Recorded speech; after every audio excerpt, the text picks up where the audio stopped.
So guys Mahamrityunjaya మంత్రం గురించి అయితే తెలుసుకుందాం. ఇంకా కొన్ని ఫ్యాక్ట్స్. సో ఇది వచ్చేసి శివుని 3 నేత్రాల స్నేహ భావాన్ని మనకు తెలియజేస్తుంది. సో మంత్రాన్ని జపించడం వల్ల ఆయుష్కాలం పెరుగుతుందని విశ్వాసం. ప్రతి ఒక్కరు అదే నమ్ముతారు.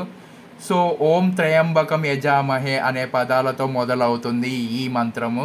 మంత్రాన్ని 108 సార్లు జపిస్తే శక్తివంతంగా పనిచేస్తుందని చెబుతూ ఉంటారు.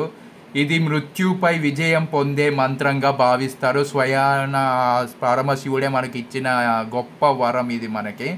సో దీన్ని శివునికి నైవేద్యంగా జపిస్తారు. దీన్ని మృత్యుంజయ మంత్రం అనే పేరుతో కూడా పిలుస్తూ ఉంటారు. జపించిన వారు శరీర, మానసిక, ఆధ్యాత్మిక ఆరోగ్యాన్ని పొందుతారు. ధ్యానం చేసే ముందు ఈ మంత్రాన్ని పలకడం పవిత్రతను కలిగించేస్తుంది. ఇది ఈ మంత్రం జీవ రక్షక మంత్రంగా ప్రసిద్ధి చెందింది. ప్రతి ఒక్కరికి తెలిసిందేదే. ఇది భయం, ఆందోళన, వ్యాధులను తొలగించగలదు. ధ్యానం చేసేవారికి సమయంలో దీన్ని వినడం ఉత్తమ ఫలితంగా భావిస్తారు. మంచి ఫలితాలని కూడా ఇది అయితే ఇవ్వడం అయితే జరుగుతుంది. సో పూజలలో ప్రధానంగా వినాయక పూజ తర్వాత దీన్ని అయితే జపిస్తారు. ఇది మనసును ప్రశాంతంగా ఉంచుతుంది.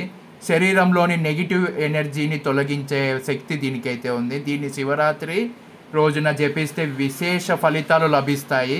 దీన్ని గోముఖి జపమాలలో 108 సార్లు పఠిస్తారు. సో దీని గురించి ఇంకా తెలుసుకోవాలంటే కామెంట్ చేయండి ఎస్ అని. తర్వాత నేనైతే వీడియో అయితే చేస్తాను. నచ్చినట్టయితే లైక్ చేయండి. Subscribe to my channel. Bye.